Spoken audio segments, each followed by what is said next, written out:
Bueno, muchísimas gracias a ustedes por la invitación a la Fundación para desarrollar esta charla. Mi objetivo es invitarlos a ustedes justamente a que pensemos en la fibrosis pulmonar idiopática, que pues es el objetivo de lo que vamos a hablar en los próximos minutos. Esta es la agenda que vamos a desarrollar. Primero vamos a hablar un poco de las generalidades de la enfermedad, de la carga que genera esta condición, de cuáles son las barreras que impiden que se haga un abordaje apropiado, de cómo es el proceso de diagnóstico para llevar a cabo pues una adecuada caracterización de la enfermedad, de qué intervenciones terapéuticas existen hoy por hoy y de qué modelos de atención multidisciplinarios se emplean pues para tener una aproximación integral. Las enfermedades pulmonares intersticiales en general son un grupo muy amplio y variado de condiciones, son más de 200 enfermedades. Estas enfermedades algunas tienen un curso más corto en el tiempo, es decir, más agudo, otras se prolongan en el tiempo, son enfermedades crónicas. En algunos casos se desarrollan cicatrización de los pulmones, que es lo que se conoce como fibrosis, pero pues no todas ellas lo desarrollan. La fibrosis pulmonar idiopática es una de todas estas 200 condiciones. Las enfermedades que tienen sobre todo un curso más crónico, es decir, prolongado en el tiempo, en particular, conllevan a que hayan hospitalizaciones en los pacientes, que se gasten recursos en la atención de esas personas, se afecta la calidad de vida y pues llevan a que hayan síntomas y pues finalmente en algunos casos que condicione pues la muerte de la persona que lo padece. La atención tiende a ser compleja como cualquier enfermedad que tiene un curso crónico y por ende se requiere que en lo posible haya un modelo de atención integral para que no se fragmente la atención de los pacientes, para que se obtengan mejores resultados en términos económicos, pero también en términos de que el paciente pues tenga un adecuado tratamiento y que sienta que pues están cumpliendo las expectativas de lo que espera. Entonces, aquí tenemos una clasificación de todo lo que es el universo de las enfermedades pulmonares intersticiales. Tenemos algunas que se producen por la inhalación de sustancias, los medicamentos en algunos casos pueden dañar el pulmón y generar este tipo de enfermedades. Las enfermedades autoinmunes, en general, todas ellas pueden a veces generar daño pulmonar intersticial. Algunas condiciones que son también, que tienen alguna presentación en especial en las imágenes y en las biopsias y tenemos un grupo que son las enfermedades intersticiales idiopáticas, que las llamamos idiopáticas porque no hay una causa que las explique.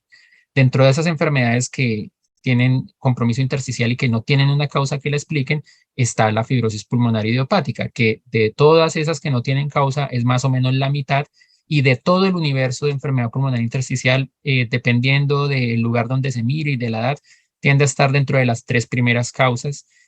usualmente acompañado de las enfermedades autoinmunes que generan daño del pulmón y de la neumonitis por hipersensibilidad. Así que pues es una condición que, aunque todas ellas tienden a ser enfermedades huérfanas, es decir, enfermedades raras, dentro de lo que es la enfermedad pulmonar intersticial, fibrosis pulmonar idiopática, pues destaca.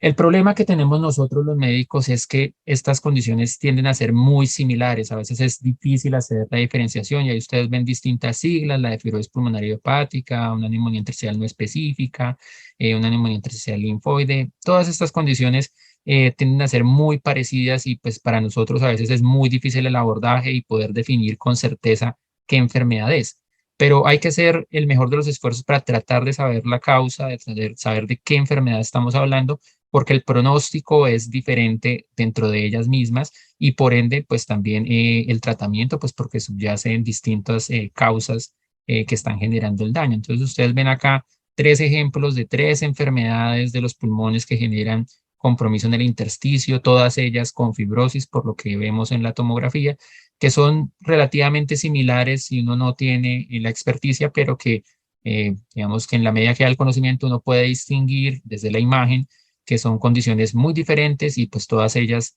implicarán un pronóstico diferente y necesariamente un tratamiento distinto.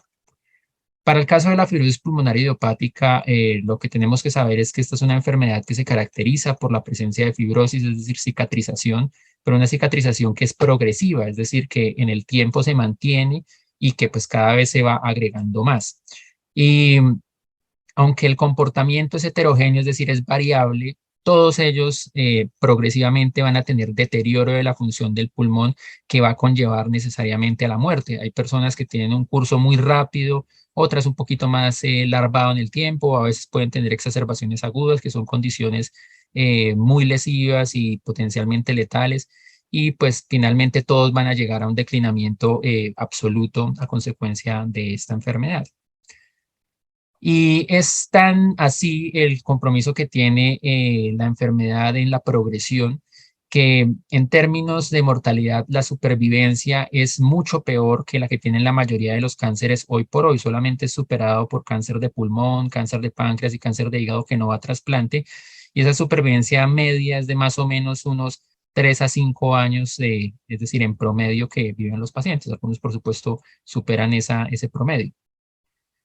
A pesar de que es una enfermedad que tiene esta letalidad y este tipo de presentación tan grave, hay muchas brechas en el diagnóstico. Se demoran mucho en hacerse los diagnósticos desde que aparecen los síntomas en el paciente. Y esos demoras se deben en parte por el paciente, en parte por el médico general, en parte por las atenciones en hospitales generales iniciales y pues a veces la atención especializada. Estos son datos de un estudio que evaluó un registro en Dinamarca. Ellos vieron que los factores que involucraban más los retrasos en el diagnóstico estaban dados por el paciente, por la atención del médico general y por la atención en los hospitales generales. Esa demora era más bien muy poca cuando el paciente ya estaba en un centro especializado. Para ellos eso implicaba que la mitad de los pacientes se demoraban 2 años desde el inicio de los síntomas hasta que se le hiciera el diagnóstico de la enfermedad. Se tendían a demorar un poco más los hombres, digamos, que no consultaban posiblemente porque de pronto minimizaban los síntomas, para el caso pues de esta corte de pacientes. El sistema de salud como tal tendía a generar más demoras en personas de edad avanzada y todos los que usaban inhaladores eran personas que se les sumaban retrasos para ese diagnóstico, muy seguramente porque se les daba la etiqueta de otro tipo de enfermedades que nada tienen que ver con la enfermedad pulmonar intersticial, se les daba inhaladores, se dejaban como esa enfermedad y pues nunca se les llegaba a hacer el diagnóstico correcto. Estos son datos de una encuesta que se hizo en una fundación de pacientes con fibrosis pulmonar idiopática en los Estados Unidos, a los cuales pues reportaban cómo había sido el curso de su diagnóstico. Y ellos pues que decían que, digamos, la mitad de los pacientes se demoraba 7 meses desde el inicio de los síntomas hasta que se hacía el diagnóstico, un poco menos de lo que nos mostraban en Dinamarca, pero aunque eso es un poquito menos que lo que veíamos previamente, ustedes ven que casi 1 de cada 3 se demoraba 2 años o más y 1 de cada 5 se demoraba 3 años o más hasta que se le hacía el diagnóstico desde el comienzo de los síntomas, bastante tiempo. Y eso se debía porque se les daba un mal diagnóstico, a la mitad al menos un diagnóstico erróneo antes de hacer el diagnóstico verdadero y a 1 de cada 3 al menos 2 diagnósticos erróneos, que para este estudio fueron que se les dijeran que tenían asma, que tenían neumonías, que tenían EPOC. Y esto, como lo veíamos también para la anterior diapositiva, son cosas que nosotros vemos en la práctica clínica permanentemente. Personas que se les hace un diagnóstico erróneo habitualmente de EPOC, porque tienen tos, porque se ahogan y pues porque son personas ancianas, es muy fácil que los cataloguen dentro de esta condición y no se indague o no se sospeche la posibilidad de que tenga una enfermedad pulmonar intersticial, dentro de ellas fibrosis pulmonar idiopática. Esto pues implicaba para los Estados Unidos que justamente las personas se quedaban en atención primaria, tenían 4 visitas o más, 1 de cada 3, pues para que lo viera el médico general antes de que decidieran remitirlos a un especialista. ¿Y por qué es importante tratar de hacer un diagnóstico temprano? Porque eso implica que se dé un tratamiento integral lo más oportuno, de que se den tratamientos eficaces para que se retarde la progresión, se eviten medicamentos que de pronto pueden ser lesivos o que no le aportan nada al paciente, que se piense si la persona es relativamente joven en la posibilidad de ingresar a trasplante de pulmón, que se pueda mirar la posibilidad de que entre a terapias que están en investigación y pues mejorar la calidad de vida, pues entrando en particular a terapias como por ejemplo la rehabilitación pulmonar. También una evidencia indirecta que sugiere que las personas que se diagnostican más temprano pueden sobrevivir un poquito más. Estos son de datos de un estudio de los Estados Unidos. Ustedes ven en rojo fueron las personas que se demoraron más de 4 años y en negro las que se demoraron menos de un año. Esas de rojo morían más rápidamente que las personas que se les hacía el diagnóstico más temprano. Así que es muy útil hacer ese diagnóstico. En Colombia, ¿qué sabemos en general de enfermedad pulmonar intersticial? Realmente muy poco, hay muy pocos estudios que han evaluado este tipo de condiciones. Sí conocemos que pues, el sistema de salud tiene algunas limitaciones en cuanto a políticas para la prevención y para el abordaje integral de las enfermedades crónicas no transmisibles, incluyendo enfermedad pulmonar intersticial, y que pues implica muchas brechas asistenciales porque pues hay limitación de los recursos en el sistema, porque no se integran los niveles de atención, ni de primer, ni de segundo, ni de tercer nivel, porque no se permite un acceso a centros especializados, bien sea porque no existen o porque si existen, de pronto hay algunas limitaciones geográficas o limitaciones dentro de las EPS para que las personas lleguen a esa evaluación especializada. Y muchas veces las metas de manejo de los pacientes están enfocadas a resultados cuantitativos y no resultados cualitativos que evalúen la calidad de la atención y pues que el paciente sienta que está llegando a buen término. De datos como tal de la enfermedad, pues fibrosis pulmonar hepática es una enfermedad huérfana y pues los datos más cercanos que tenemos son de la notificación de Civigila, estos del año 2019, en el cual se reportaron en el total de ese año 241 pacientes, la enfermedad número 19 entre enfermedades huérfanas. Seguramente hay muchas más personas, uno, pues porque muchos no se diagnostican y dos, porque de los que se diagnostican, pues no necesariamente se notifican en Civigila, pues porque no es una notificación obligatoria.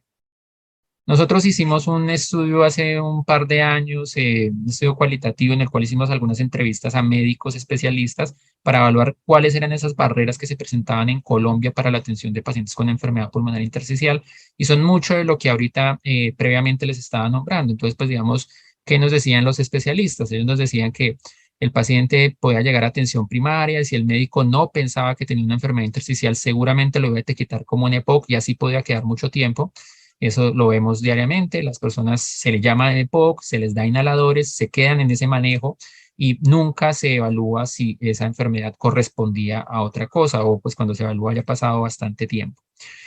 Una vez el paciente se sospecha que tiene una enfermedad intersticial, se remite, pero también hay un calvario de negativas administrativas muchas veces dependiendo de la aseguradora que implica que esa remisión nunca llegue a buen término. También nos decían que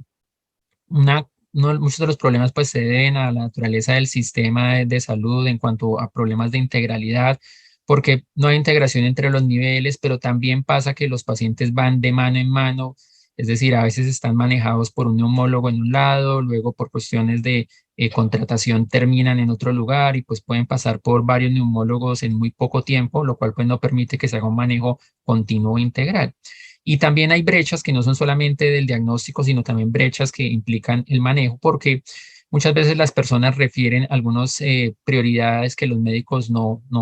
les ven el valor. Entonces nos decía, por ejemplo, en este caso, uno de los neumólogos, que pues los pacientes de pronto manejan un idioma diferente al nuestro. Para nosotros a veces algunas cosas pueden ser muy relevantes, como por ejemplo vacunarlos, pero para el paciente a veces es muy importante, por ejemplo, que le resuelvan los síntomas. La vacuna es algo secundario, entonces toca tratar de conciliar, pues para que ese manejo sea integral. Entonces, pues como vemos, son muchas barreras, esto no es solamente de Colombia, es en todo el mundo, pero pues dependiendo de cada sistema, pues varían esas barreras. Entonces, ¿cómo hacemos el diagnóstico de la enfermedad? Todo parte de la sospecha clínica de que la persona tenga una fibrosis pulmonar idiopática por datos, bien sea pues de la historia clínica, en cuanto a la edad, si fumó previamente, en particular si son hombres. Hay que mirar, por supuesto, una radiografía, unas pruebas de función pulmonar para tratar de mirar si esto no es una EPOC o si es una enfermedad pulmonar intersticial o alguna otra condición. Uno va a tener que soportarse de una tomografía de tórax, con lo cual uno determina el patrón de daño en el pulmón.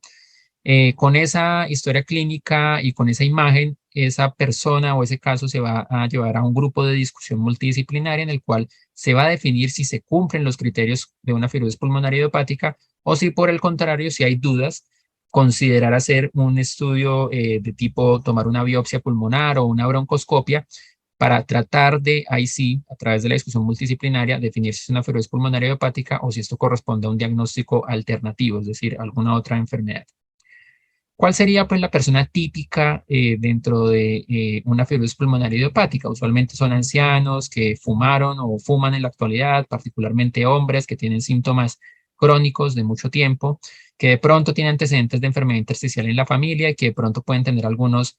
hallazgos en el examen físico que son sugestivos de envejecimiento prematuro, que son cosas que pues nosotros vemos cuando los examinamos. El problema es que este paciente típico, pues de típico no tiene necesariamente mucho porque pues es una presentación inespecífica, es decir, esto se puede presentar en muchas enfermedades que afectan los pulmones o el corazón, el ahogo, la tos, pues no son, digamos, diferenciales de la enfermedad. Y el problema es que también no existe ninguna prueba diagnóstica que por sí sola logre hacer el diagnóstico de la enfermedad. Lo que hay que hacer es integrar los datos de la historia clínica, los datos de la tomografía, de otros laboratorios y eventualmente de las biopsias. Y esto es lo que hacemos en la discusión multidisciplinaria, integrar esos datos del clínico, del radiólogo, del patólogo cuando se toman biopsias, pues para tratar de definir el mejor diagnóstico. Esto hoy por hoy es el estándar de oro, es decir, la forma como nosotros debemos hacer un diagnóstico de una enfermedad intersticial y es pues lo que se recomienda, que todas estas personas lleguen a una discusión multidisciplinaria para hacer un abordaje mucho más acertado en el diagnóstico.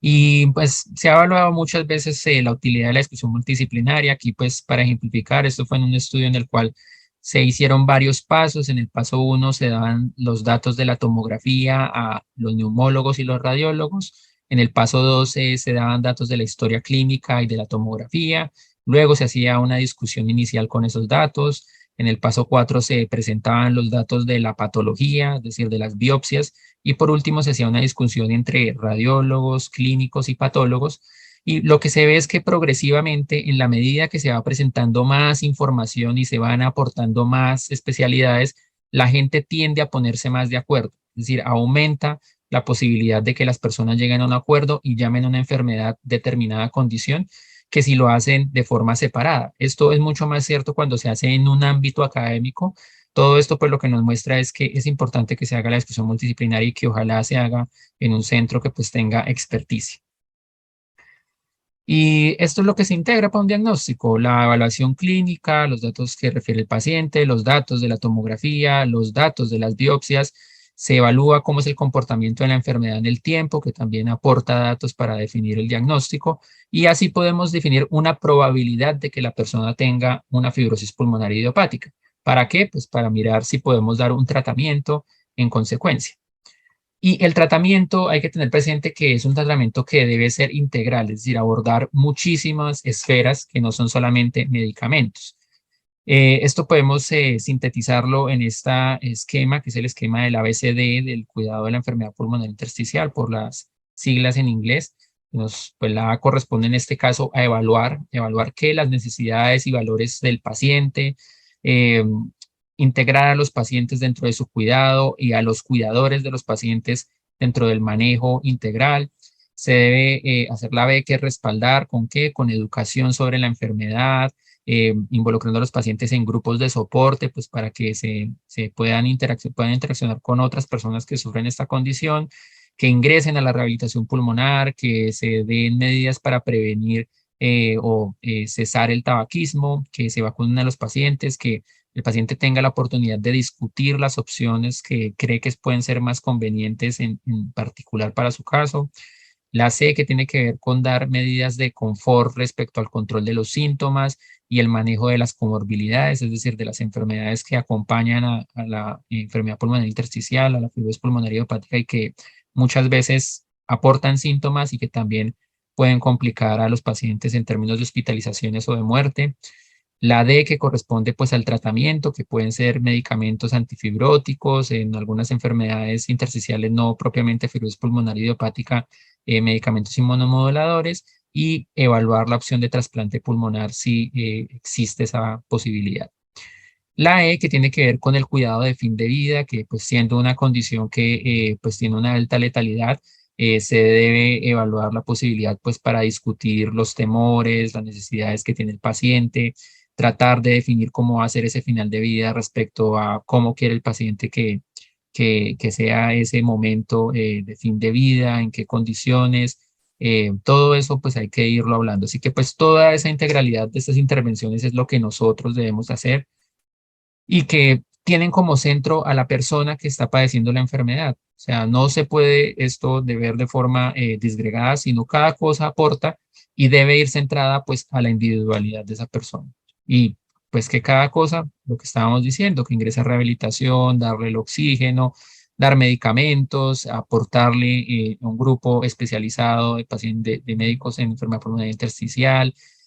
dar soporte, dar manejo para el final de vida, involucrarlos pues con grupos de pacientes, involucrar a los familiares cuidadores pues para que se sientan cómodos y pues todo llegue a un buen término. La rehabilitación pulmonar es una intervención que es muy útil, es una intervención multidisciplinaria, integrada, individualizada, es decir, está ajustada para cada paciente, que si bien tiene como eje el entrenamiento en ejercicio, allá ponen al paciente en un gimnasio a hacer actividad física, tiene muchas otras cosas que están ahí involucradas, cosas que tienen que ver con educación sobre la enfermedad, intervención aparte, pues con ayuda de nutrición y un apoyo psicosocial con ayuda de psicología, pues para que el paciente pueda mejorar los síntomas respecto no solamente los síntomas que se deben por agotamiento, sino también los síntomas que tienen que ver con los efectos psicosociales que puede tener la enfermedad, que todo esto implique que la persona mejore en lo posible su calidad de vida y que también se sienta participativo en su tratamiento y pues de esa forma sea mucho más adherente a las recomendaciones que se le dan desde la parte médica.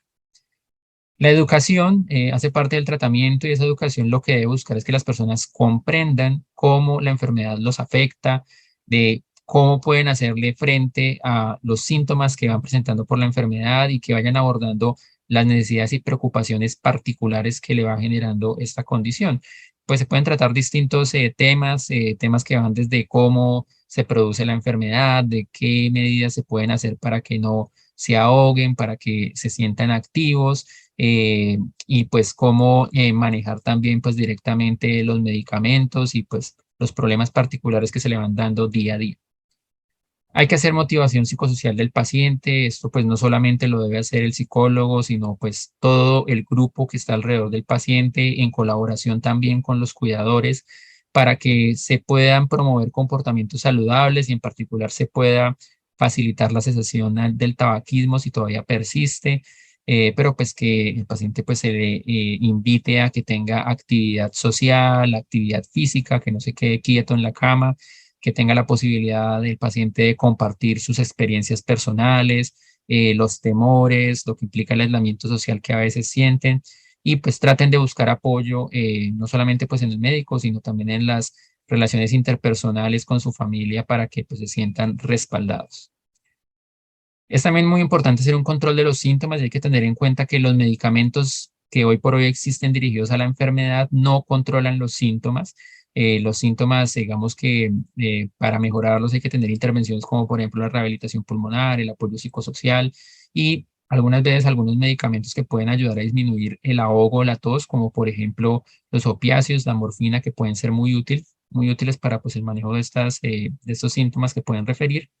Y todo eso hay que hacerlo, ojalá con el apoyo de los doctores de cuidado paliativo. El problema es que los pacientes con enfermedad pulmonar intersticial muchas veces no se les brinda esa posibilidad de ir a cuidado paliativo. De hecho, pues cuando han evaluado se les ofrece menos acceso que personas que tienen cáncer de pulmón, a pesar de que ustedes ven, el dolor es mucho más común en las personas en cáncer respecto a enfermedad pulmonar intersticial, pero el ahogo es más común en enfermedad intersticial que en cáncer de pulmón. Y pues digamos, el ahogo a veces no se aborda adecuadamente y pues esos síntomas es una carga importante para el paciente y a veces es lo más relevante.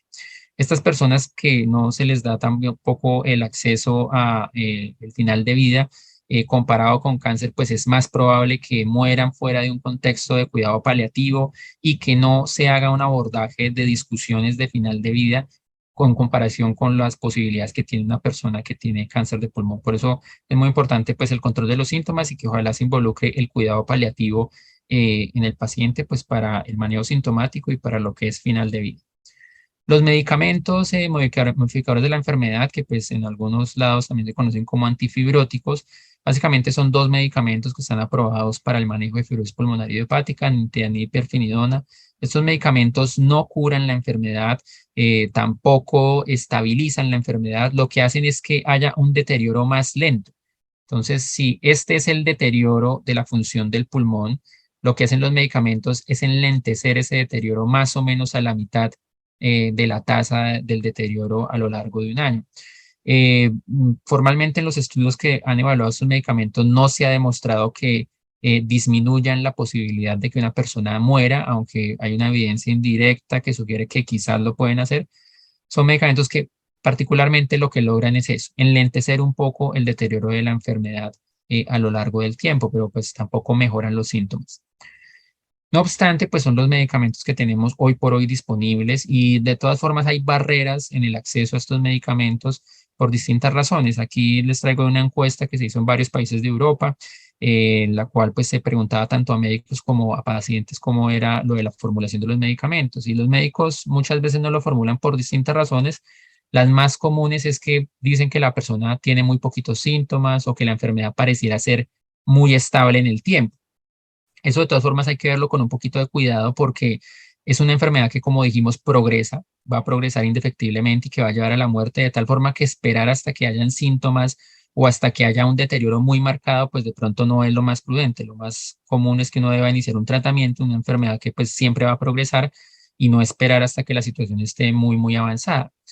Esto llevaba a que, pues digamos, para el caso de Europa, solamente un 60% de los pacientes candidatos se les dé el tratamiento. Y la razón es porque los neumólogos se preocupan a veces mucho por los efectos adversos que generan los medicamentos. En el caso de perfenidona, más náuseas o fotosensibilidad, es decir, que se quemen a la luz del sol. O nintedanib, que 2 de cada 3 produce diarrea. Entonces, los médicos se preocupan un poco más por eso, pero cuando le preguntaban a los pacientes, ellos no se preocupan tanto por los efectos adversos, sino por saber que es una enfermedad que va a progresar. Entonces, la decisión de definir un tratamiento sobre cuál y sobre cuándo es una cosa que siempre se va a hacer concertada con el paciente, pues para que él sepa qué va a tomar y pues que uno le pueda ofrecer algo que se acomode a sus necesidades, explicándoles, por supuesto, qué se espera del tratamiento y qué no.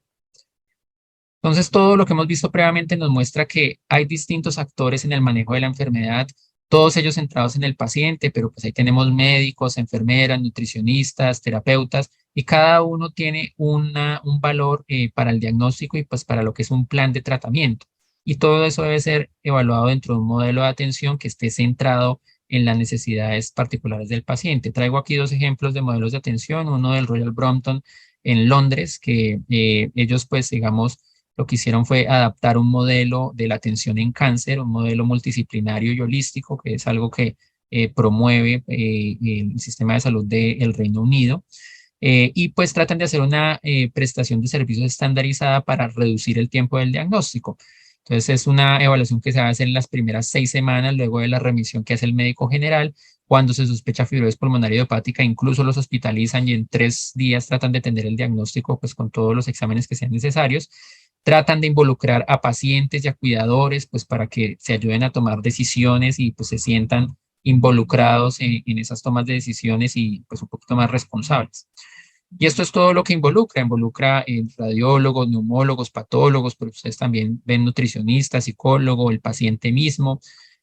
Esto cuando lo han evaluado, ¿a qué ha llevado? A que en el caso particular de este modelo de atención, las personas tengan menor ansiedad y menor depresión evaluada por una escala que hacen los psicólogos, o sea que pues reduce estos síntomas en los pacientes. Otro modelo es el de la Universidad de Alberta en Canadá, en el cual pues hacen una evaluación centrada en el paciente que involucra el enfoque de manejo paliativo de forma temprana y también el apoyo colaborativo de los cuidadores y de la comunidad que está alrededor del paciente.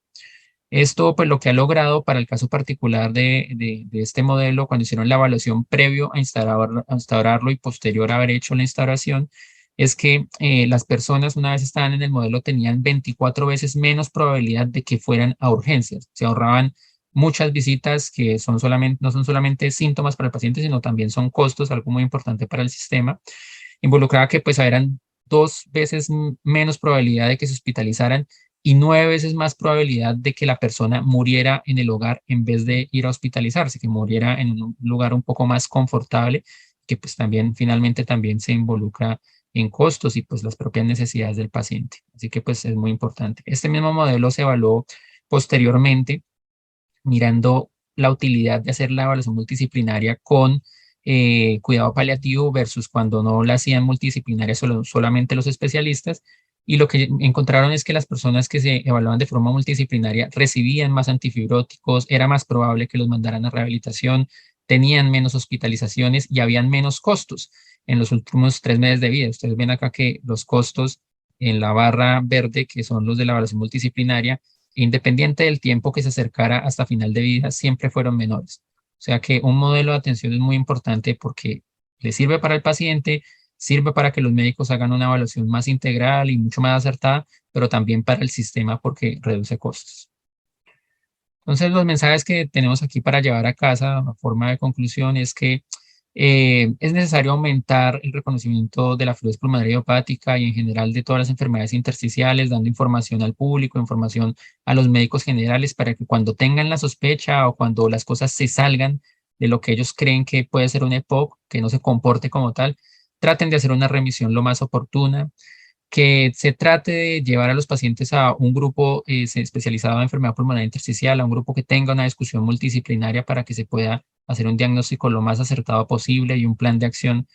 también a la medida del paciente, de que se le dé pues el inicio del tratamiento de forma oportuna, de que se trate de hacer un manejo enfocado en los síntomas, que pues muchas veces es lo más importante para el paciente y eso involucra que el paciente pues esté con un cuidado paliativo ojalá temprano, y pues que se dé información y apoyo en el curso de la enfermedad, de que las personas estén más involucradas en grupos de trabajo, en grupos con otros pacientes, pues para que sientan que están haciendo parte del tratamiento y pues puedan eh, aportar, digamos, todas